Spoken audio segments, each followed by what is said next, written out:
Magandang balita para sa bawat manggagawang Pilipino. Nakamit natin itong 2024 ang pinakamababang unemployment rate since 2005. Ayon sa NEDA, mas dumami ang may hanap buhay at patuloy na gumaganda ang kalidad ng mga trabaho. Naitala na nagtapos ang 2024 na 3.8% na lang ang ating unemployment rate. Ibig sabihin nito'y nasa 50.19 milyong Pilipino na ang may trabaho at bumaba na sa 1.63 milyon ang walang trabaho. Mas kaunti na rin ang mga naghahanap ng dagdag na kita o ekstrang trabaho. Mula sa 11.9% ng 2023, 10.9% na lang nitong 2024. Mas maraming Pilipino na ang may sapat at disenteng hanap buhay. Para sa tuloy-tuloy na pag-unlad ng ating labor market, narito ang ginagawa ng pamahalaan. Enterprise-based Education and Training Framework para matiyak na ang skills ng ating mga manggagawa ay tugma sa pangangailangan ng industriya.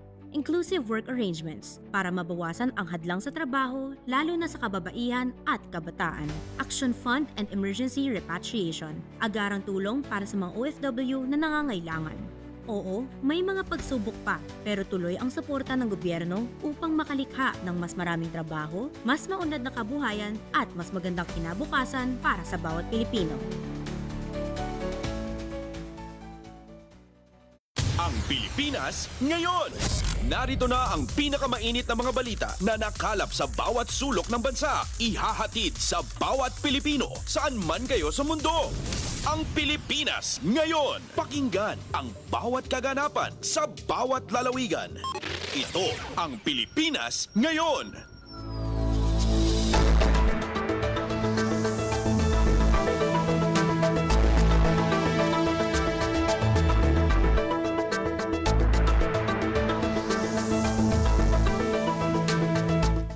Magandang araw po sa ating mga tagapakinig. Welcome po muli sa ating programang Ang Pilipinas Ngayon. Napapakinggan po ninyo saan magbahagi ng mundo sa pamamagitan ng ating himpilan, ang Radyo Pilipinas World Service ng Presidential Broadcast Service. Napapakinggan po tayo sa mga sumusunod na shortwave frequencies sa 9.925 MHz, 12.120 MHz at 15.190 MHz.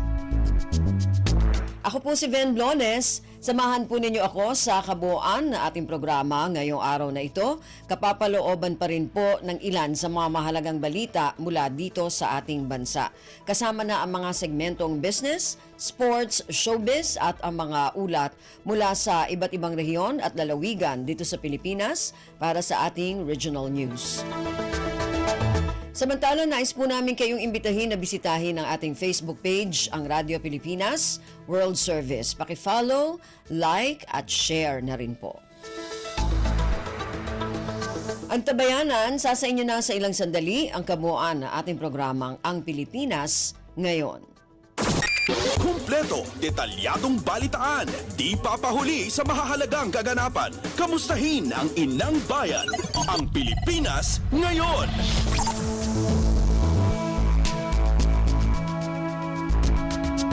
Sa ating mga balita, mas pinalakas pa ng Pilipinas at Palau ang ugnayang bilateral sa isa't isa. Ito'y matapos lagdaan ng dalawang bansa ang tatlong kasunduan, kabilang ang may kinalaman sa pangingisda.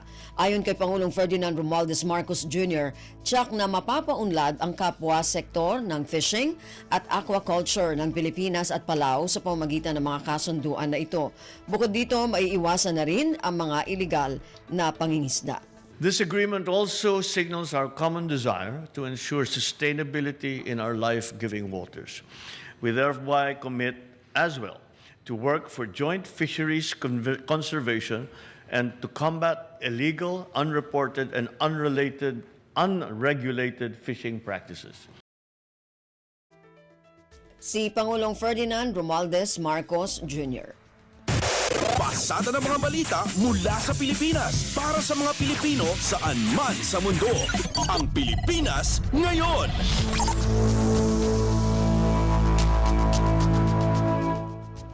Nagpahayag ng pag-asa si Pangulong Ferdinand Romualdez Marcos Jr. na makukumpleto na ang Labor Cooperation Agreement sa pagitan ng Pilipinas at Palau.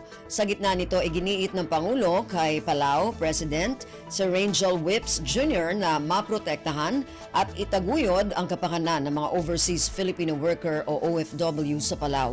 Kabilang dito ang pagkakaroon ng social benefits para sa mga OFW na nakapaloob sa Social Security Agreement. Umaasa ang Pangulo na matatapos ang Social Security Agreement at bilateral labor agreements ngayong taon. Kaugnay nito, ibinida din ng Pangulo ang anyay ambag ng mga OFW sa ekonomiya ng Palau, kung saan 25% ng populasyon nito ay pawang mga Pilipino. Ang Pilipinas ngayon, kasama si Ben Blones.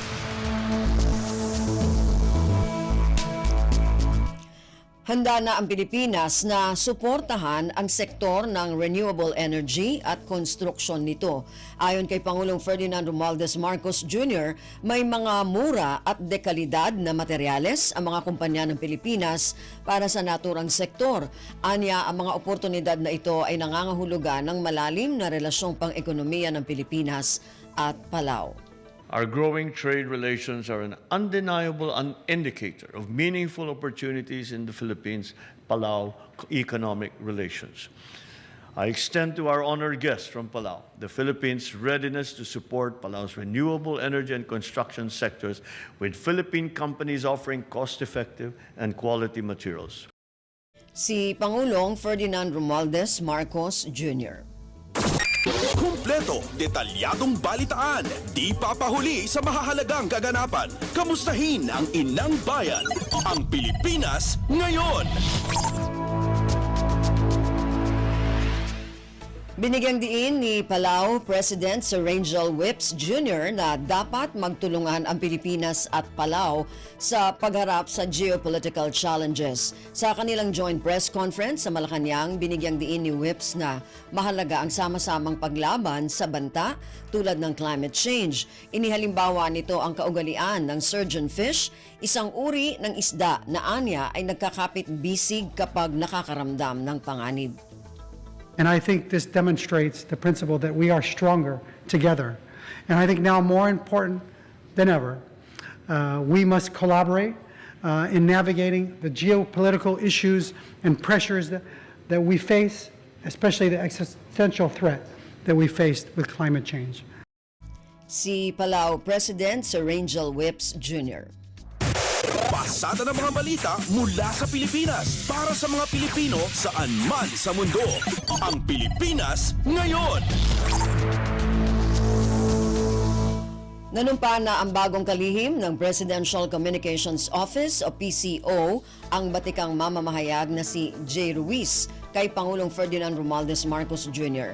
Ayon kay Ruiz, inatasan siya ni Pangulong Marcos na maipahatid sa taong bayan ang detalyadong impormasyon kaugnay sa mga programa at serbisyo ng gobyerno. Anya, nais ni Pangulong Marcos na maging madali sa publiko ang pagkuha ng serbisyo ng gobyerno. Ang administrasyong Marcos po, ang gusto po ni Presidente ay maibigay ang mensahe at programa sa ating mga ordinaryong Pilipino. Si PCO Secretary Jay Ruiz. Ang Pilipinas ngayon, kasama si Ben Blones. Gumawa ng intriga at magplantsa ng ebidensya.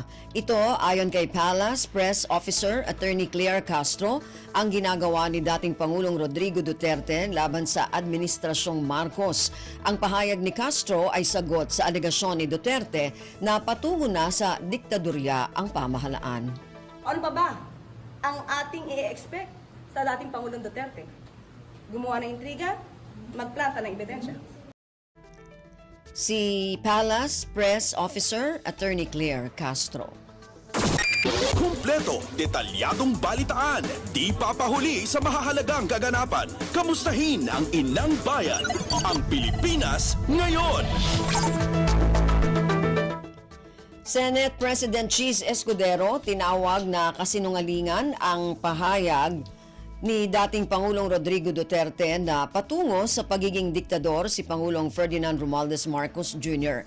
Ayon kay Escudero, matapos na hindi gumana ang unang akusasyon na mahinang lider ang Pangulo, ay inaakusahan naman ngayon na salungat at may ugali ng pagiging diktador. Ang detalye ng balitang ito mula kay Nympha Asuncion. Hindi sang-ayon si Senate President Chis Escudero sa tirada ni dating Pangulong Rodrigo Duterte na patungo na sa pagiging diktador si Pangulong Ferdinand R. Marcos Jr. Gid ni Escudero, higit isang dekada niya nang kakilala si Pangulong Marcos at mag-iisang taon na rin niya itong malapit na katrabaho. Kaya naman masasabi niya ng tiyak na hindi siya naniniwala at hindi niya nakikitang totoo ang pahayag ni Duterte base sa ugali, pananaw at work ethic ni Pangulong Marcos. Sinabi pa ng Senate President na nang hindi gumana ang una nilang akusasyon na mahinang lider ang Pangulo, ngayon naman ay inaakusahan ito ng salungat at may dictatorial tendencies na. Dahil dito, binigyang diin ni Escudero na inconsistent, irrational at walang katotohanan ang pahayag ni Duterte. Mula Senado para sa Bagong Pilipinas, Nympha Asuncion, Radyo Pilipinas, Radyo Publiko. Pasada ng mga balita mula sa Pilipinas para sa mga Pilipino saan man sa mundo. Ang Pilipinas ngayon.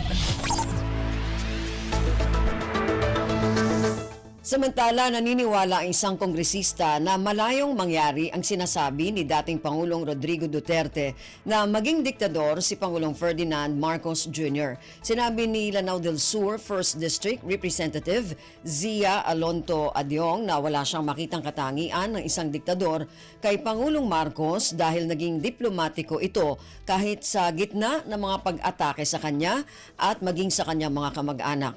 Tinukoy ni Adyong ang naging banta ni Vice President Sara Duterte na papatayin si Marcos, First Lady Liza Araneta Marcos at House Speaker Ferdinand Martin Romualdez. Binanggit din ito ang naging babala ni VP Sara na huhukayin ang bangkay ng ama ng Pangulo na si dating Pangulong Ferdinand Marcos Sr.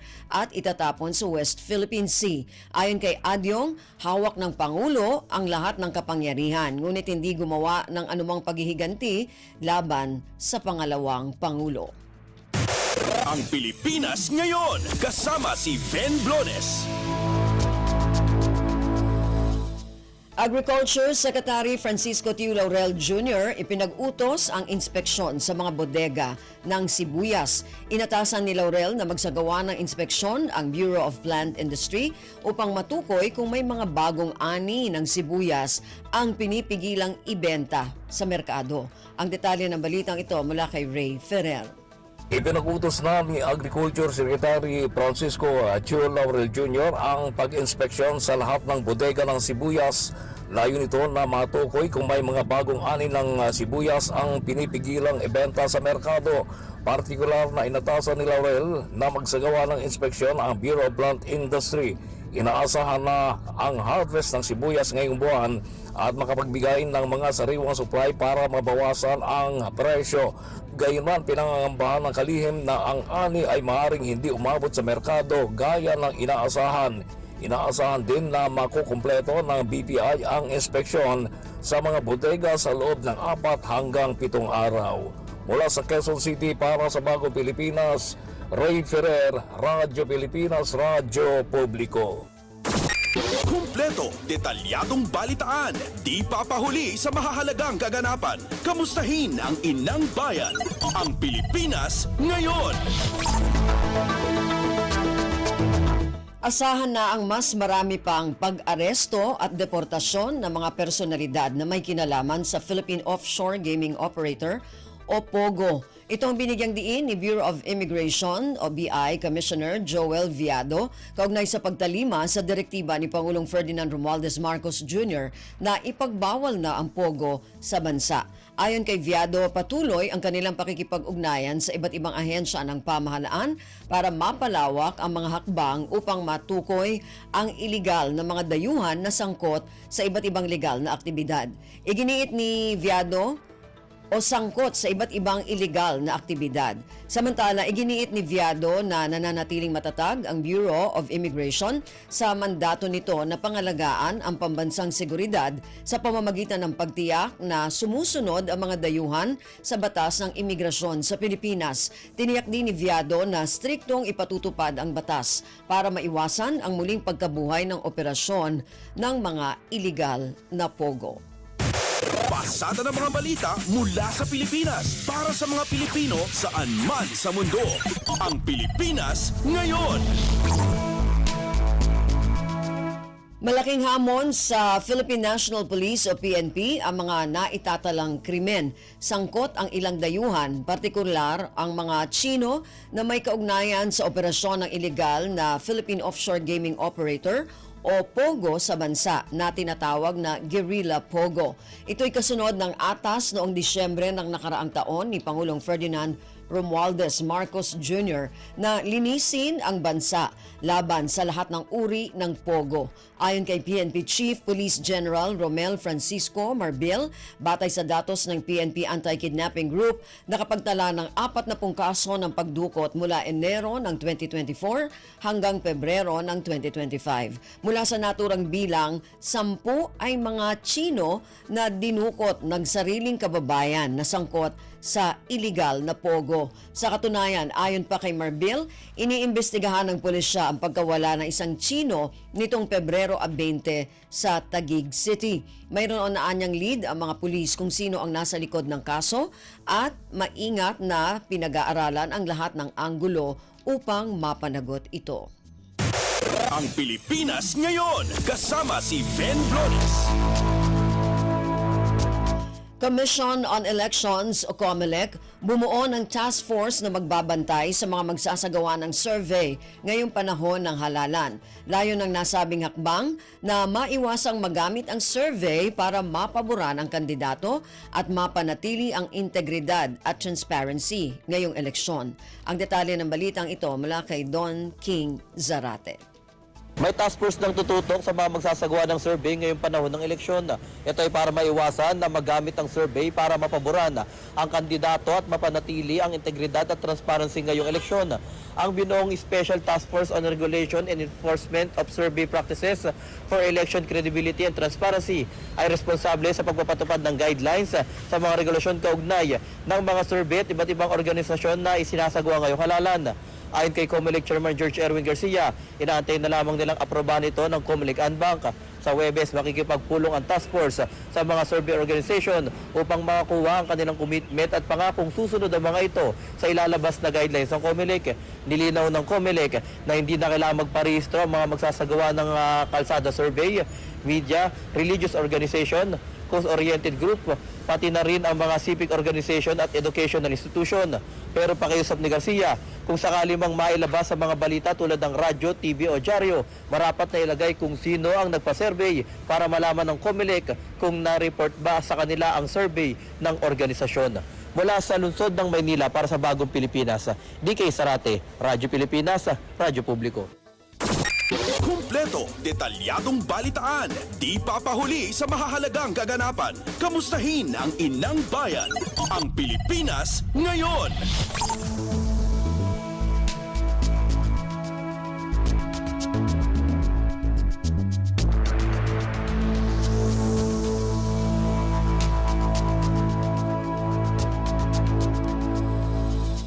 Narinig po ninyo ang ilan sa mga pangunahing balita mula dito sa ating bansa. Samantala, antabayanan naman po ang mga balita mula sa iba't ibang rehiyon at lalawigan dito sa Pilipinas para sa ating regional news. Balita mula sa lalawigan sa bawat rehiyon ng ating bayan.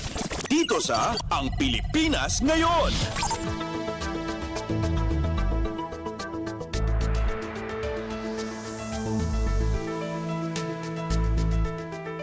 Dumako na tayo sa ating regional news. Unahin natin ang mga balita mula sa rehiyon ng Luzon. Mula sa Lawag, Philippine Health Insurance o PhilHealth hinikayat ang mga health facilities na magpa-accredit para sa mental health package. Ang detalye ng balitang ito mula kay Rani Dorilag.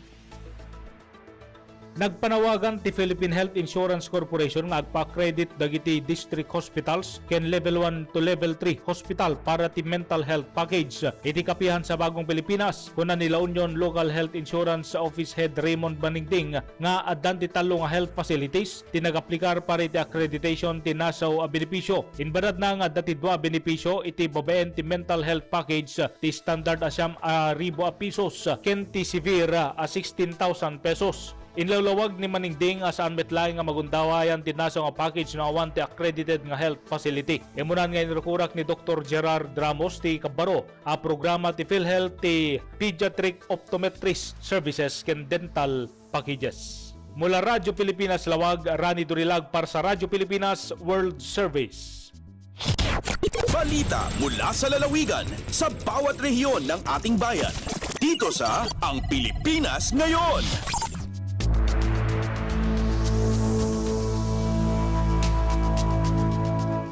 Maraming salamat, Rani. Yan ang ulat mula sa Lawag. Samantala, dumako naman tayo sa Agoo. Pamahalaang lungsod ng San Fernando, La Union, nakipagtulungan sa Department of Education para sa oral health awareness. Ang detalye ng balitang ito mula kay Albert Kawile.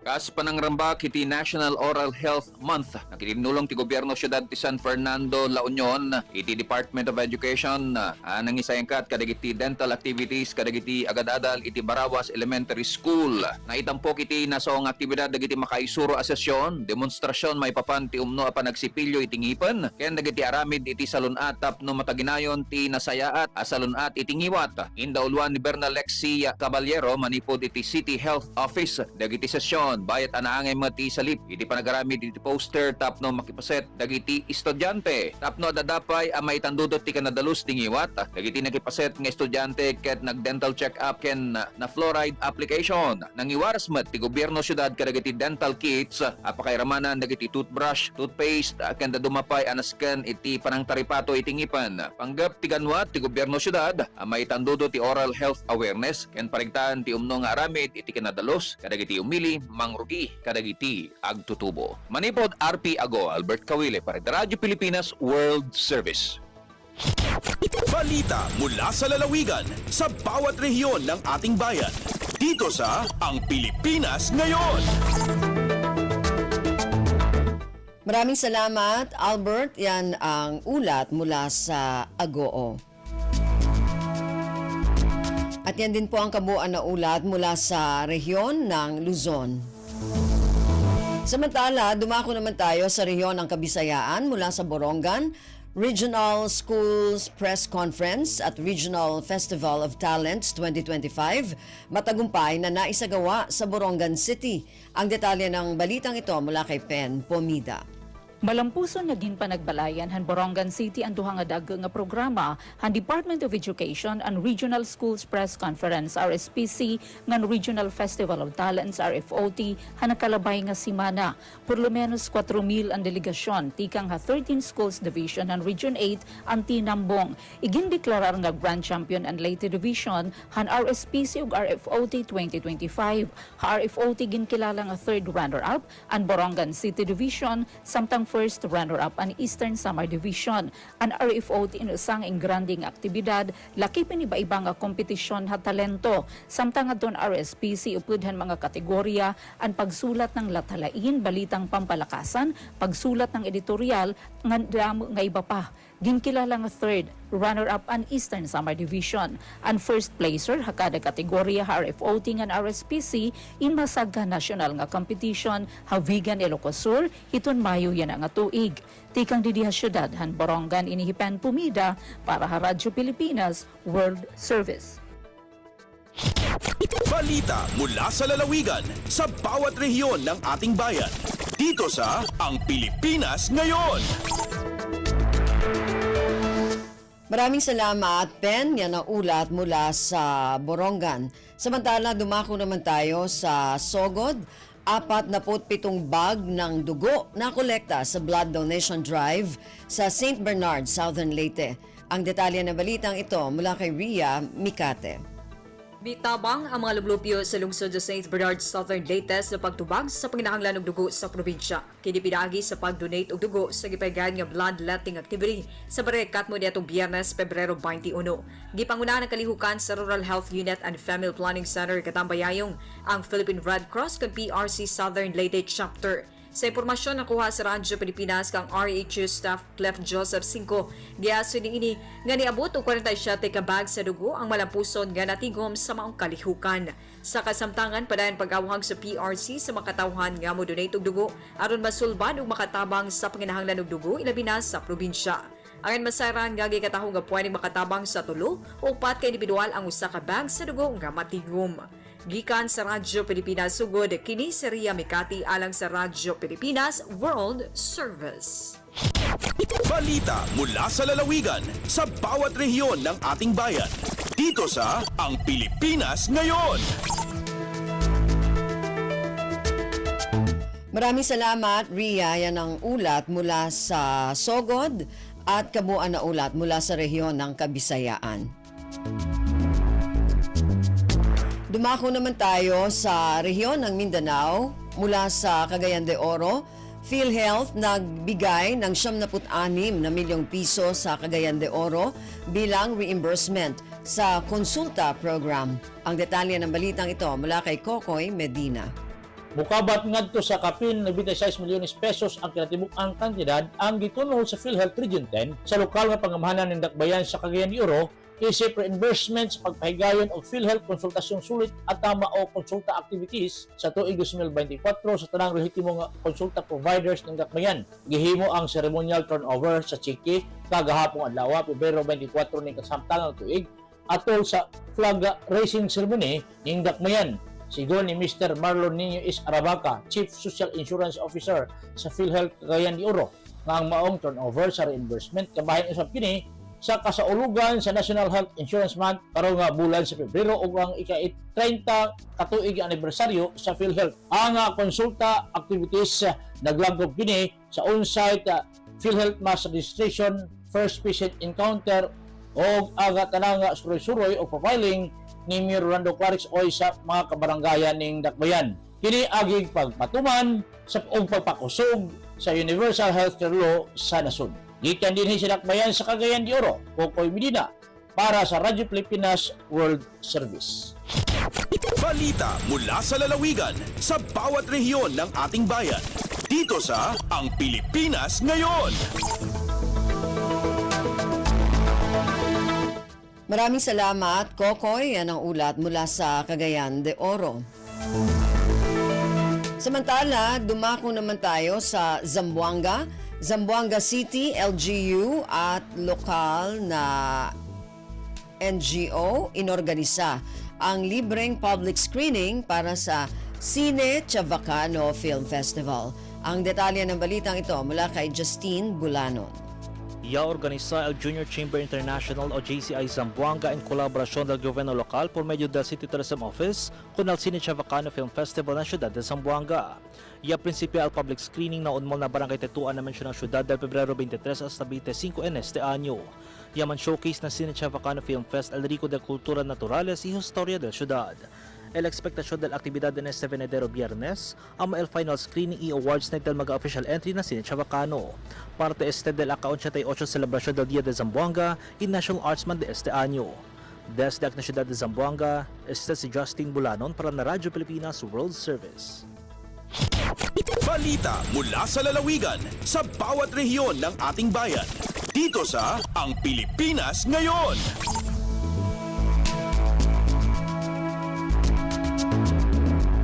Maraming salamat, Justine. Yan ang ulat mula sa Zamboanga at kabuang ulat mula sa rehiyon ng Mindanao.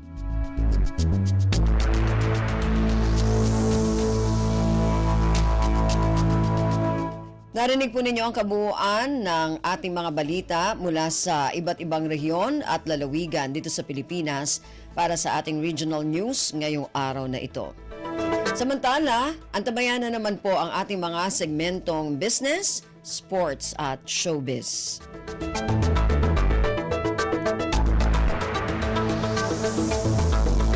Dumako na tayo sa ating mga segmento. Unahin natin ang ating balitang negosyo. Narito si Steph Vicente. Lagay ng ekonomiya, kalakalan, negosyo at iba pa. Atin ang alamin dito sa Ang Pilipinas Ngayon. Magandang araw, narito tayong muli para sa segmentong Balitang Negosyo at Kalakalan. May babala ang Department of Agriculture o DA sa sinumang magtatangkang samantalahin ang bentahan ng NFA rice upang makapanlamang.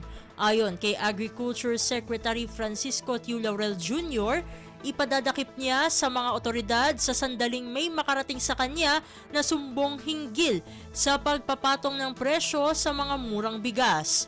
Sa panayam kay Secretary Laurel kasunod ng pagsimula ng bentahan ng NFA rice sa San Juan City, sinabi nitong pinapayagan naman nila ang mga negosyante na bumili ng kaban-kabang NFA rice para ibenta, subalit hindi ito dapat tubuan ng malaki. May ilan kasi na bumibili ng per kaban para paghatian ng mga magkakamag-anak o ng magkakapitbahay na dapat ibenta sa halagang 33 at 35 pesos per kilo lamang. Samantala, sinabi ni Metro Manila Council President at San Juan City Mayor Francis Zamora na ipaubayan na nila sa mga LGU kung paano ang magiging diskarte ng mga ito sa pagbebenta ng NFA rice. Lagay ng ekonomiya, kalakalan, negosyo at iba pa. Atin ang alamin dito sa Ang Pilipinas Ngayon.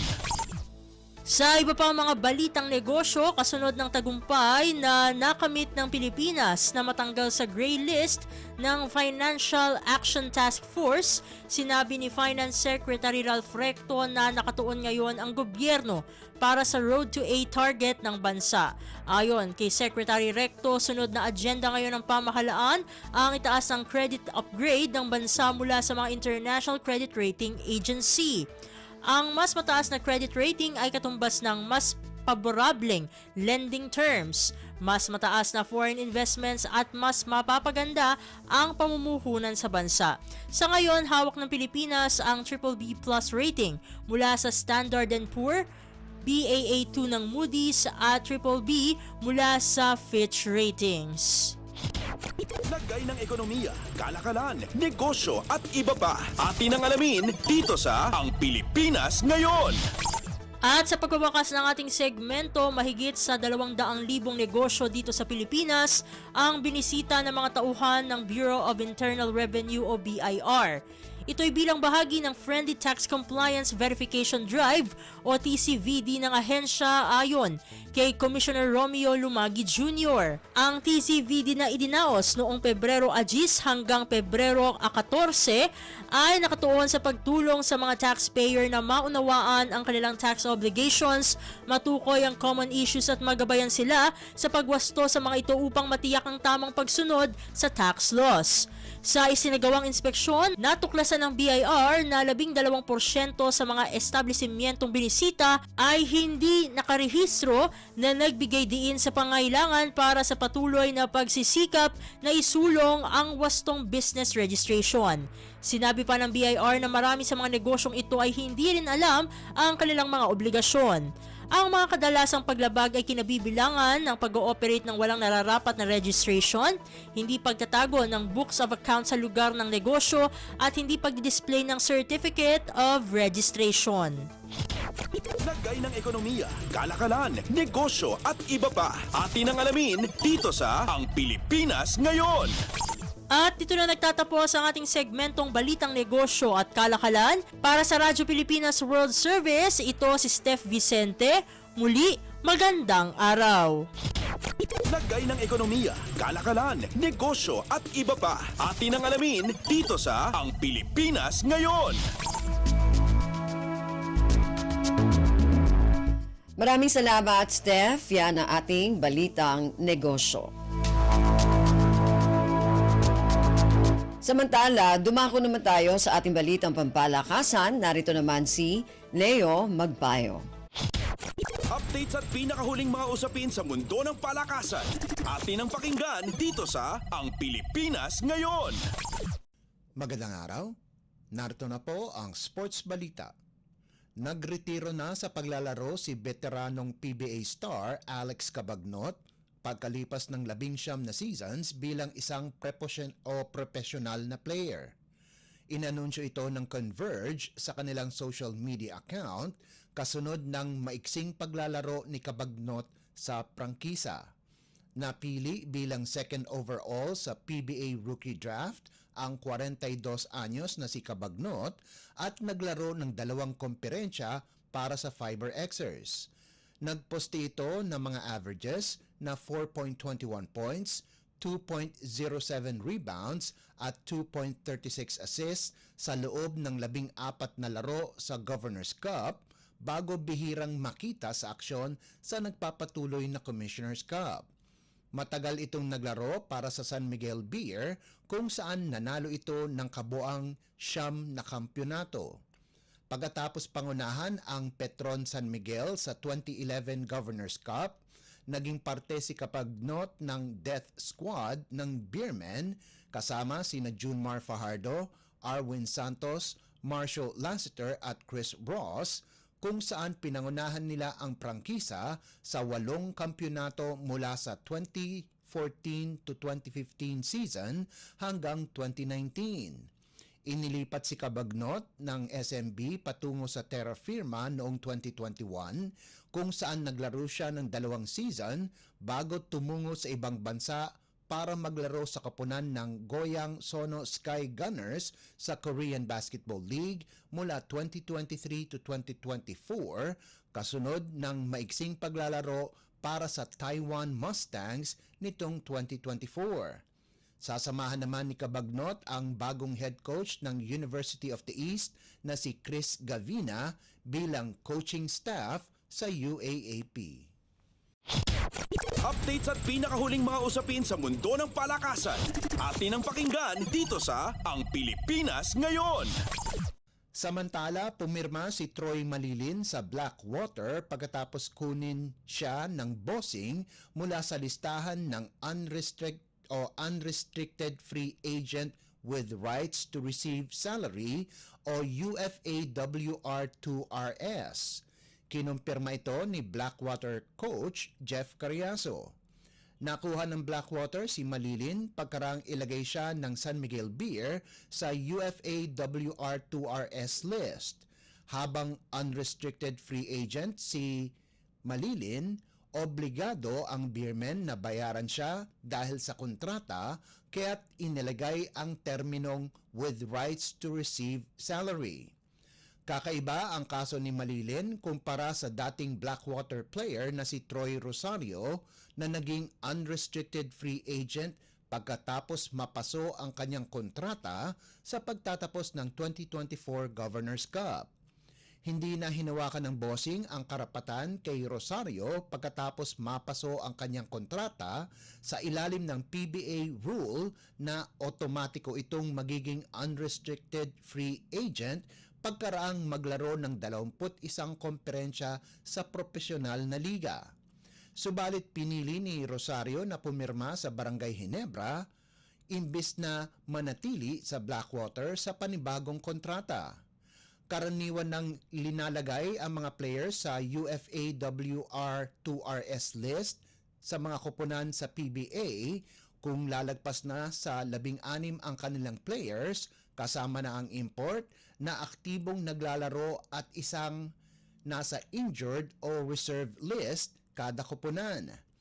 Karaniwan ding nananatili ang players sa UFAWR2RS list dahil nakakatanggap pa rin ito ng sahod sa koponan, subalit kung tutuusin ay pwede silang pumirma sa kahit anumang koponan. Iyan ang naging kaso kay Malilin na habang nasa UFAWR2RS ay binigyan na siya ng basbas ng San Miguel para maghanap ng iba pang opsyon. Kaya't pumirma si Malilin sa Blackwater pagkaraang alokin siyang maglaro para sa koponan. Ang dating Ateneo player ay kinuha ng San Miguel sa 3rd round at ika-35 sa kabuuan sa Season 48 draft, subalit limitado lang itong nakapaglaro para sa Beermen. Sa kanyang huling komperensya sa SMB bilang aktibong player, Naglaro lamang si Malilin ng 2 laban na may kabuang 8 minuto sa 2024 Philippine Cup. Inaasahan namang bibigyan ng pagkakataon ni Carriazo na masilayan sa aksyon para sa Blackwater pagkarang limitado lamang ang kanyang paglalaro sa Beermen. Updates at pinakahuling mga usapin sa mundo ng palakasan. Atin ang pakinggan dito sa Ang Pilipinas Ngayon.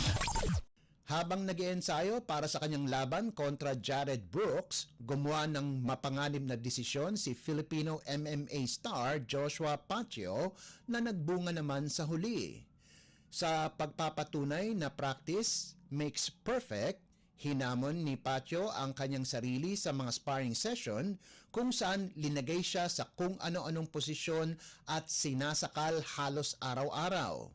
Nagbuga naman ang kanyang pagsisikap kung saan tinalo ni Pacio si Brooks sa co-main event ng 171 Qatar nitong nakaraang Huwebes na ginanap sa Lusail Sports Arena sa Doha na nagbigay sa kanya ng karapatan para pagsamahin ang 1 strawweight MMA world title. Kinaya ng Lions Nation MMA representative ang pressure mula kay Brooks sa first round. Nakaligtas siya sa matitinding pagsakal mula sa Amerikano bago bumawi sa second round kung saan siya naman ang nagbigay ng pressure kay Brooks para makuha ang panalo sa pamamagitan ng technical knockout. Pumasok sa laban si Pacio bilang isang underdog, subalit hindi ito nag-alinlangan sa kanyang kakayahan. Ayon kay Pacio, malaki ang kanyang kumpiyansa sa kanyang training na lahat ng posisyon ng karaniwang ginagawa ni Brooks ay ginawa sa kanya. Kaya't malaki din ang kanyang pasasalamat sa kanyang jiu-jitsu coach at wrestling coach sa walang sawang pagsasanay sa kanya. Updates at pinakahuling mga usapin sa mundo ng palakasan. Atin ang pakinggan dito sa Ang Pilipinas Ngayon. At yan ang pinakahuling balita sa larangan ng palakasan. Para sa Radyo Pilipinas World Service, ito po si Leo Magpayo. Magandang araw. Updates at pinakahuling mga usapin sa mundo ng palakasan. Atin ang pakinggan dito sa Ang Pilipinas Ngayon.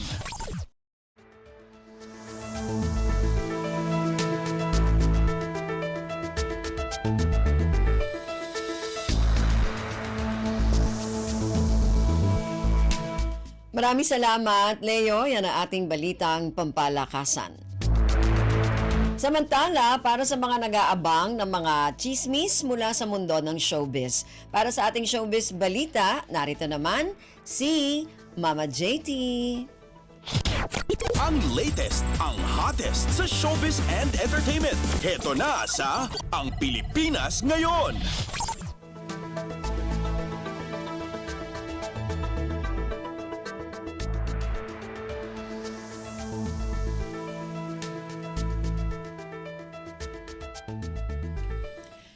Halo! Magandang araw sa ating mga chismoso at chismosang nag-aabang ng mga trending na balita sa mundo ng showbiz. Ito na ang ratsyada ng ating mga chika.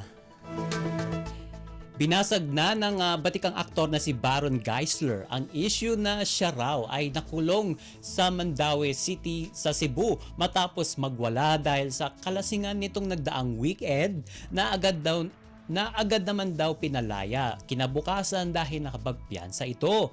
Siyempre, pinabulaanan ni Baron na nangyari ang insidente na iyon. Ito ay batay sa pinakauling Facebook post ng aktor. Hindi naman nakaligtas sa radar ni Baron ang mga media outlets na naglabas ng nasabing istorya at nabigong alamin ang katotohanan. Kasabay niyan ay nagbitaw ito ng pahayag. Quote and unquote, sabi ni Baron, irresponsible journalism has blown things out of proportion, creating unnecessary confusion. Gate pa ni Baron, quote and unquote, I want to make it clear, I'm okay and I'm seeking legal advice to address this properly. So may kasuhang magaganap in the near future. At kasabay niya na lubos siyang nagpasalamat sa lahat ng patuloy na sumusuporta sa kanya. At hiniling nito sa publiko na huwag paniwalaan ang mga pekeng balita na naglalabasan laban sa kanya. Ang latest, ang hottest sa showbiz and entertainment. Heto na sa Ang Pilipinas Ngayon.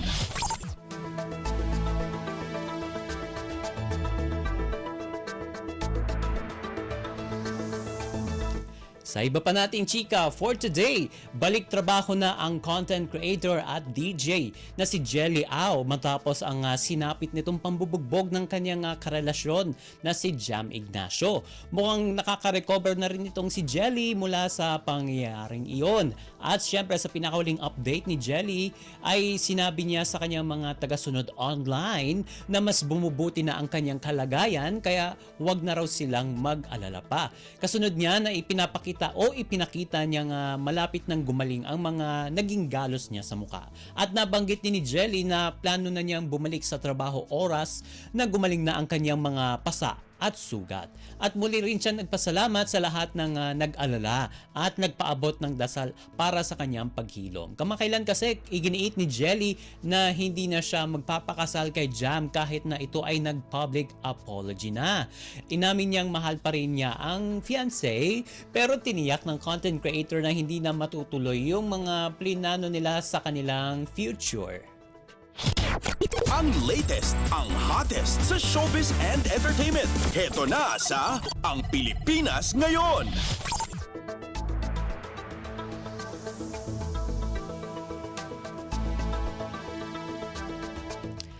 At sa uli nating chika for today, usap-usapan online ang social media video ng former actor turned rapper na si Carlos Agassi patungkol sa dati niyang kinabibilangang all-male group na The Hunks. Sinagot kasi ni Carlos ang tanong sa kanya ng netizen kung nagkikita pa ba sila ng dati nitong kagrupo na The Hunks. Sagot ng tinaguriang Amir of Rap, quote and unquote, kaya raw nabuwag ang Hunk group ay dahil gusto na ng grupo ng kani-kaniyang career ng iba. Kasi pag group daw, pantay-pantay lang daw sa lahat sa exposure sa talent fee at syempre sa career. Sabi pa ni Carlos, para makaangat yung iba parang nabuwag, ganun na daw yung nangyari. Pero sa ngayon daw, sabi ni Carlos, wala na raw silang komunikasyon sa isa't isa. At syempre may tila pasaring ang rapper na wala raw nag-check sa kanya noong mapilayan siya noong 2022 sa paglalaro ng basketball at kailangan niyang sumailalim sa operasyon sa tuhod. At syempre dinagdag pa ni Carlos na hindi naman daw masama ang loob niya sa mga dating kasamahan dahil sabi niya, quote and unquote, ganun naman daw talaga ang buhay. Pero nang ilabas daw niya ang single na Milk Tea at nangangailangan siya ng tulong para sa music video, wala raw nag-reply o nagpahayag ng interest at walang pumansin sa kanyang message at syempre nag-scene lang daw sila. Patama pa niya dahil showbiz naman daw ay binati pa siya nito noong nagkita-kita sila sa isang event. Sabi niya, quote and unquote, ganun talaga ang buhay guys, pero hindi masama yon, ganun talaga, that's life, sabi niya. 'Di ba, kumbaga magkakakumpetensya kami, ayaw nilang makabalik ako, so tama kayo, mali ako, walang hatred, that's love, pahayag pa niya. Samantala, wala pang tugon, reaksyon o pahayag tungkol dito ang dati niyang mga kasamahan na sina Piolo Pascual, Dieter Ocampo, Bernard Palanca at si Jericho Rosales. Ang latest, ang hottest sa showbiz and entertainment. Heto na sa Ang Pilipinas Ngayon. At ito pa, may dagdag natin. Tila may patama ang latest Instagram story ng tinaguriang Asia's multimedia star na si Alden Richards laban sa mga naglalabasang intriga laban sa kanya. Sa IG story ni Alden noong Pebrero 24, mababasa ang isang food for thought na tila may kahulugan at may pinatutungkulan. Saad sa text caption, quote and unquote, mind your own business. Ito ay matapos lumutang ang mga chika na itinigil na raw niya ang panliligaw sa kanyang co-star sa Hello Love Again na si Catherine Bernardo matapos ang nasabing movie. Bukod pa rito, syempre ang umuugong na bulong-bulungan na nagkabalikan na umano sina Catherine at si Daniel Padilla. Pero kung matatandaan mga kachismis, wala namang kinokumpirma si Alden na kahit anong hinggil sa relasyon nila ni Catherine maliban sa mas nagiging komportable daw sila sa isa't isa nang muli silang magkasama sa nasabing pelikula. Ang latest, ang hottest sa showbiz and entertainment. Heto na sa Ang Pilipinas Ngayon.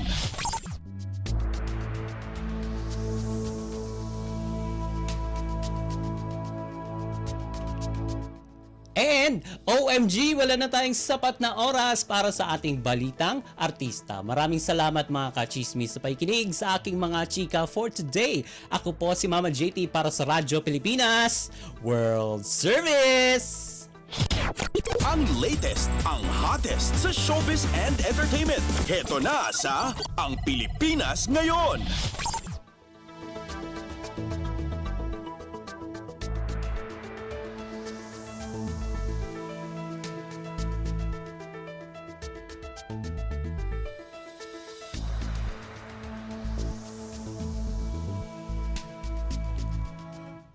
Okay, maraming salamat Mama JT. Yan ang ating showbiz balita.